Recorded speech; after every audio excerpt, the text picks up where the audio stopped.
नमस्कार फ्रेंड्स, जय जगन्नाथ। आज हूँ नवेम्बर मास 30 तारिख रविवार।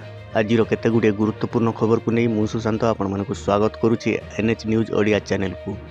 वीडियो को स्किप न करी शेष जाए देखूँ। यही गुरुत्वपूर्ण खबर जानापी चैनल को निश्चित भाव सब्सक्राइब करी पाखरे घंटी चिन्ह को दबाई दिंतु। तेज डेरी नक चलतु आरंभ करने खबर। आसतु प्रथम एक बड़ खबर उपर नजर पकाइबा। ग्राम पंचायत को नहीं आसिला बड़ खबर। राज्यर प्रत्येक पंचायत में नियुक्ति हेबे पिओन। राज्य सरकार घोषणा कले आज राज्यर समस्त पंचायत रे जड़े जड़े पिओन नियुक्ति हेबे।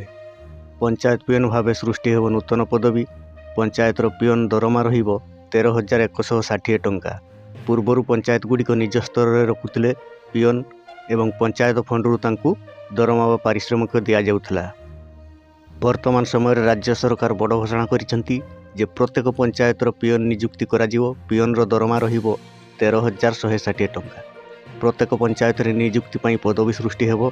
तापरे नियुक्ति प्रक्रिया आरंभ हेबो।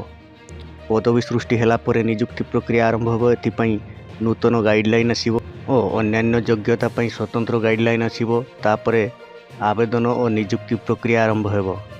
चलंतु एहार परवर्ती खबर पर नजर पकाइबा। सुभद्रा योजनार नूतन आवेदन आज शेष दिन। आज पर चलित आर्थिक वर्ष पाई आवेदन ग्रहण करा जिवो नाही। 1/4/2025 सुधा 21 वर्ष किंबा ताठारू अधिक होइथिबा दरकार एवं 60 वर्षरू कम होइथिले आपण आवेदन करि परिबे। आज हेउची शेष तारीख। आज आवेदन कले आसंता मार्च 8 तारीख दिन 2 गोटी किस्ती अर्थात 10,000 टंका एकाथरके आपण पाई परिबे।